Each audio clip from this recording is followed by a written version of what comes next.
திருச்சிற்றம்பலம். தென்னாடுடைய சிவனே போற்றி, எந்நாட்டவர்க்கும் இறைவா போற்றி. பக்தி பசி நேயர்களுக்கு அடியேன் தாமல் வெங்கடேஸ்வரன் எனது பணிவான வணக்கத்தினை முதற்கண் உரித்தாக்குகின்றேன். திருவெண்காடு தலத்தின் மீது திருஞான சம்பந்த பெருமானாருடைய கண்காட்டும் நுதலானும் என்று தொடங்கும் இந்த திருப்பதிகம் இரண்டாம் திருமுறையில் 48வது பதிகமாக வைக்கப்பட்டுள்ளது. ஸ்ரீகாமரம் பண்ணில் இசைத்து பாடுவண்ணம் இயற்றப்பட்டுள்ள திருப்பதிகம். பதிகத்தின் 4வது பாடல். விடமுண்ட மீடற்றண்ணல் வெண்காட்டின் தன் பூரவின் மடல் விண்ட மூடத்தாழை மலர் நிழலை கூறுகென்று தடமண்டு தூரைக்கெண்டை தாமரையின் பூமறைய கடல் விண்ட கதிர் முத்தம் நகை காட்டும் காட்சியதே. திருஞான சம்பந்த பெருமானாருடைய தேவாரப் பாடல்களில், பெரும்பாலான தேவாரப் பாடல்களில் அந்த தலத்தின் இயற்கை வளத்தினை சுட்டிக்காட்டும் வண்ணம் அமைந்திருப்பதை நாம் உணரலாம். இதற்கு தமிழாசான் கீவாஜா அவர்கள் வாகீச கதாநிதி என்று அழைக்கப்படுவார் ஒரு அருமையான விளக்கத்தை கொடுக்கின்றார். திருஞான சம்பந்த பெருமானும் அப்பர் பெருமானும் பல இடங்களுக்கு ஒன்றாக சென்று பல தலங்களில் உள்ள இறைவனை தரிசனம் செய்து அவரை குறித்து அவரது புகழினை குறிப்பிட்டு பாடல்கள் பாடியுள்ளதை நாம் அறிவோம். ரயில் பயணத்தின் போது நாம் பொதுவாக காண்கின்ற காட்சி என்னவென்றால், சிறு குழந்தைகள் ஜன்னல் ஓரத்தில் உட்கார்ந்து கொண்டு வெளியே இருக்கும் காட்சிகளை எல்லாம் ரசித்த வண்ணம் வருவார்கள். முதியவர்களோ அந்த குழந்தைக்கு ஜன்னல் ஓர இருக்கைகளை விட்டு கொடுத்து விட்டு தாங்கள் தள்ளி அமர்ந்து கொண்டு ஏதோ ஒரு புத்தகத்தையோ அல்லது செய்தித்தாளையோ பிரித்த வண்ணம் அதில் ஆழ்ந்து விடுவார்கள். அதை போன்று திருஞான சம்பந்தரும் அப்பர் பெருமானும் ஒன்றாக செய்தபோது அந்த தேவார பயணத்தில் எனப்படும் ரயில் வண்டியில் ஓரமாக உட்கார்ந்து கொண்டு இயற்கை காட்சிகளை எல்லாம் ரசித்து கொண்டே சென்ற திருஞான சம்பந்தர் அந்த இயற்கை காட்சிகளையும் தேவார பாடல்களில் சேர்த்து வடித்துள்ளார் என்றும், பெருமானை பற்றிய நினைவிலேயே ஆழ்ந்து கிடந்த அப்பர் பிரான் பெருமான் பற்றிய செய்திகளையே அனைத்து பாடல்களிலும் கொடுத்துள்ளார் என்றும் சற்று வேடிக்கையாக கீவாஜா அவர்கள் கூறுவார்கள். அவ்வாறு அவர்கள் கூறுவதின் காரணத்தை இந்த பாடலில் நாம் உணர்ந்து கொள்ளலாம். அந்த இயற்கை காட்சிகளின் மேல் தனது சிந்தனையையும் ஏற்றி தற்குறிப்பேற்ற அணி என்று தமிழ் இலக்கணத்தில் சொல்வார்கள். அத்தகைய அணி உடையதாக இந்த பாடல் விளங்குகின்றது. தாமரை மலரின் கீழே கெண்டை மீன் சென்று கொண்டிருக்கின்றது. அந்த கெண்டை மீனை காண்கின்றார் திருஞான சம்பந்தர். அந்த கெண்டை மீனுக்கு அருகே முத்து காணப்படுகின்றது. அந்த முத்தினையும் காணப்படுகின்றார். இவ்வாறு கெண்டை மீனையும் அந்த கெண்டை மீனுக்கு அருகே இந்த முத்து இருப்பதையும் பார்த்த திருஞான சம்பந்தரின் கற்பனை விரிகின்றது. இந்த இயற்கை காட்சியின் மீது தனது கற்பனையை கலந்து மிகவும் அழகாக கூறுவதை நாம் இந்த பாடலில் உணரலாம். தாழை மலரின் நிழலை தன்னை கொத்த வந்த பறவை, அதாவது குருகு என்று நினைத்து அந்த கெண்டை மீன் அச்சம் கொள்கின்றதாம். அவ்வாறு அச்சம் கொண்ட காரணத்தினால் அந்த பறவையிடமிருந்து தப்பிக்க வேண்டி தாமரை மலரின் கீழே சென்று புகுந்து கொண்டு ஒதுங்கி விடுகின்றதாம். இவ்வாறு தாழை மரத்தின் மடலின் நிழலை பறவை என்று தவறாக நினைத்து கொண்ட இந்த கெண்டை மீன் தாமரை மலரின் கீழே கொண்டு புகுந்து கொள்வதை காணும் முத்து நகைக்கின்றதாம். தனது பற்களை எல்லாம் காட்டி அந்த முத்து நகைக்கின்றது என்று இந்த பாடலில் திருஞான சம்பந்தர் கூறுகின்றார். இவ்வாறு இயற்கையாக நடக்கும் செயலின் மீது தனது கற்பனையை ஏற்றி நயமாக உரைப்பதை தற்குறிப்பேற்ற அணி என்று தமிழ் இலக்கணத்தில் கூறுவார்கள். கெண்டை மீனின் அறியாமையைக் கண்டு கடல் சிரிப்பது திருஞான சம்பந்தரின் கற்பனை. கடல் முத்துக்களை கொண்டு வந்து கரையோரத்தில் ஒதுக்குவது இயற்கையாக நடைபெறும் செயல். அந்த வெண்முத்துக்கள் கடலின் பற்கள் போன்று இருந்து சிரிக்கின்றன என்று திருஞான சம்பந்தர் இங்கே கூறுகின்றார். கெண்டை மீனின் அறியாமையைக் கண்டு கடல் சிரிப்பது போன்று திருஞான சம்பந்தர் கற்பனை செய்து அந்த கற்பனையை எவ்வளவு நயமாக இந்த பாடலில் வெளிப்படுத்துகின்றார். மிடறு என்றால் கழுத்து என்று பொருள். மிடற்று அண்ணல் நீலகண்டராகிய சிவபெருமான். சிவபெருமானை தவிர்த்து வேறு எந்த தெய்வத்தின் கழுத்தும் விடத்தினை தேக்கியதால் கருமை நிறம் கொண்டதாக இல்லாத காரணத்தினால் சிவபெருமான் ஒருவரையே நாம் நீலகண்டர் என்றும் மணிகண்டர் என்றும் மிடற்று அண்ணல் என்றும் அழைக்கின்றோம். மிடற்று அண்ணல் என்ற பெயரை குறிப்பிட்டாலே அது சிவபெருமானைத்தான் குறிப்பிடுகிறது என்பதை நாம் புரிந்து கொள்கின்றோம்.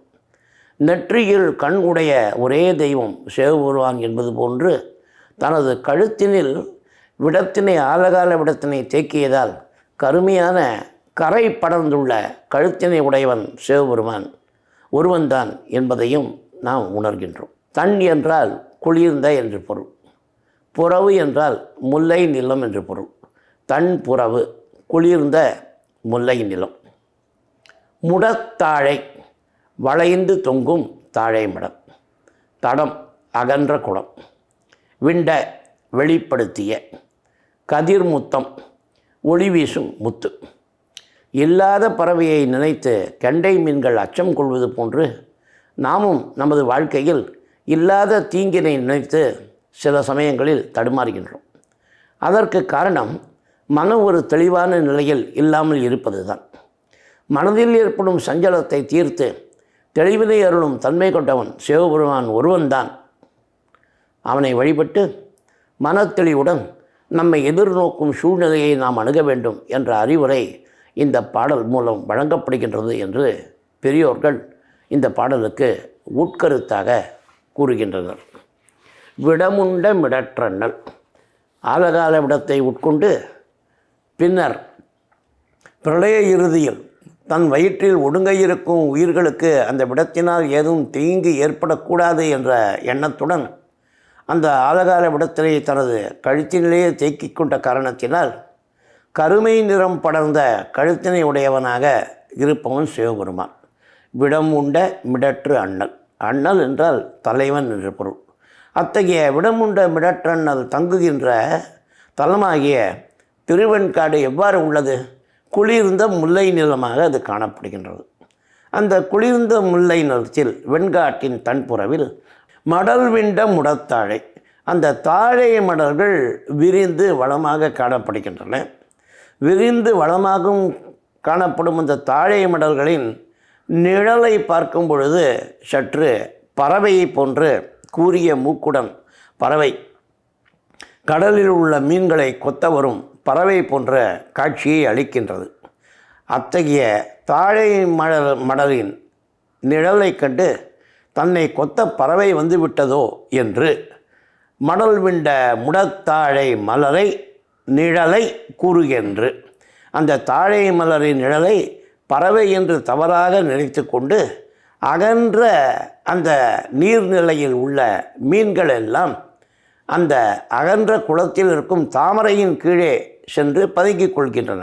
தடமண்டு துறைக்கெண்டை தாமரையின் பூமறைய. தாமரையின் நிழலில் மறைய.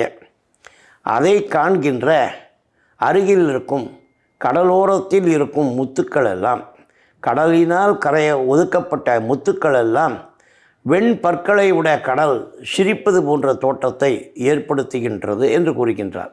கடல் விண்ட கதிர் முத்தம் நகை காட்டும் காட்சியதே என்பது இந்த பாடல் மூலம் திருஞான சம்பந்தர் உணர்த்தும் இயற்கை காட்சியின் தற்குறிப்பேற்ற அணிநயம்.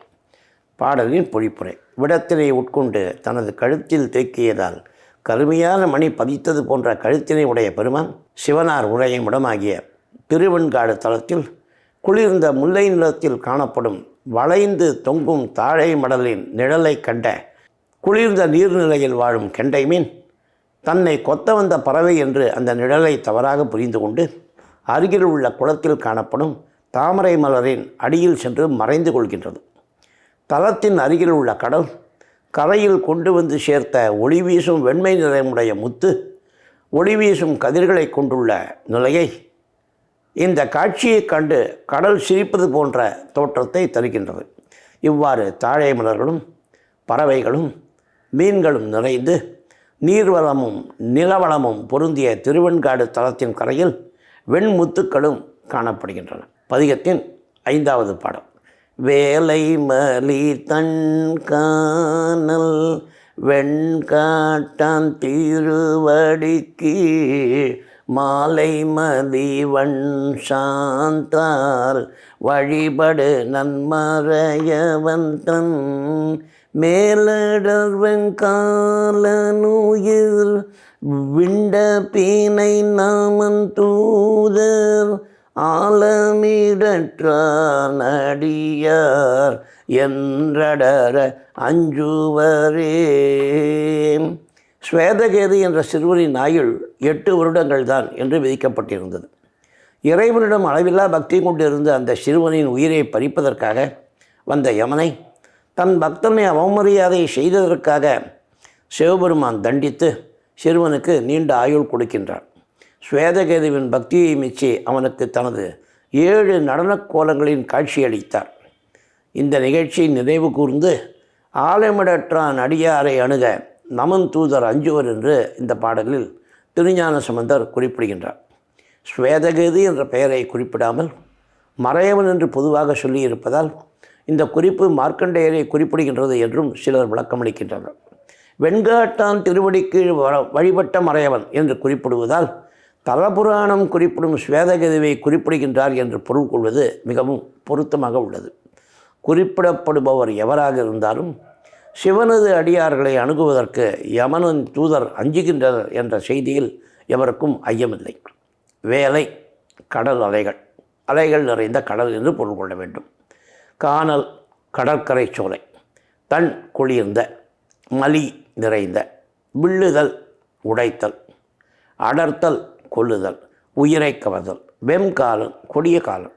காலன் உயிரினை பறிக்க வரும்போது பாலன் என்றோ இளையவன் என்றோ நோய்வாய்ப்பட்டவன் என்றோ பாராது இரக்கம் ஏதுமின்றி தனது கடமையை செய்வதால் கொடிய காலன் என்று திருஞான சம்பந்தர் அவனை அழைக்கின்றார். பெருமானின் அடியார்களை நீலகண்டரின் அடியார்கள் என்று சம்பந்தர் கூறுவதில் ஒரு நயம் இருப்பதை நாம் உணரலாம். பிரமன் திருமால் உட்பட தேவர்கள் அனைவரையும் அச்சுறுத்தி பல திசைகளிலும் நிலை குலைந்து ஓடச் செய்த ஆலகால விஷம் பெருமான் உட்கொண்ட பின்னர் தனது வலிமையை உட்கொண்டவரின் உயிரினை மாய்க்கும் தன்மையை இழந்தது போன்று பெருமானின் அடியார்களை நெருங்கும் யமனின் தூதுவர்கள் தங்களது வலிமையை இழந்து விடுவதால் அச்சம் கொள்கின்றனர் என்ற செய்தி மிகவும் அழகாக இங்கே உணர்த்தப்படுகின்றது. இந்த செய்தியையே ஒரு எச்சரிக்கையாக மாற்றி அப்பர் பிரான் கண்டு கொள் அறியானை என்று தொடங்கும் பதிகத்தின் மூலம் பெருமானது அடியார்களின் அருகில் நீங்கள் செல்ல வேண்டாம் என்று யமனின் தூதுவர்களுக்கு அறிவுரை கூறுகின்றார். இந்த பதிகத்தின் பாடல்களில் பெருமானின் அடியார்களை யமனது தூதர்களுக்கு அடையாளம் காட்டும் பொருட்டு அவர்களது தன்மைகளை அப்பர் பிரான் சுட்டி காட்டுகின்றார். அடியார்களின் உருவத்தையும் செய்கையையும் இந்த பதிகத்தில் பட்டியலிட்டு உணர்த்தும் அப்பர் பிரான் சிவபெருமானின் பெருமைகளை பாடலாக பாடுவது, அவ்வாறு பாடப்படும் பாடல்களுக்கு ஏற்ப கொடுகொட்டி கைத்தாளம் முதலிய கருவிகளை இசைப்பது, சிவபெருமானின் திருநாமத்தை பிதற்றுவது, சிவபெருமானின் திருவடிகளை போற்றி வழிபாடு செய்வது, திருநீற்றினை அணிந்திருப்பது, சிவபெருமானை வழிபடுவதற்காக தூபம் தீபம் மலர் மாலைகள் ஏந்தி செல்லுதல் முதலிய தன்மைகளை அடியார்களின் அடையாளங்களாக கூறுகின்றார்.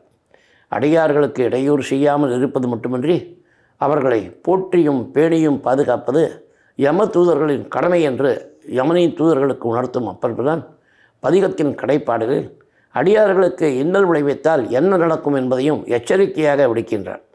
இந்த எச்சரிக்கையை பொருட்படுத்தாது யமனின் தூதர்கள் அவர்களது பாசக்கயிற்றினை சுருக்காக அடியார்களின் திருமேனியின் மீது வீசி அவர்களது உயிரினை கவர முயற்சி செய்தால் பெருமானின் திருவடிகள் அவர்களை சுட்டுவிடும் என்று கூறுகின்றார். எனவே பெருமானது அடியார்கள் உங்களின் எதிரே வந்தாலும் யமனின் தூதர்களை நீங்கள் விலகிச் செல்வது உங்களுக்கு நல்லது என்ற அறிவுரை இந்த பாடல் மூலம் வழங்கப்படுகின்றது.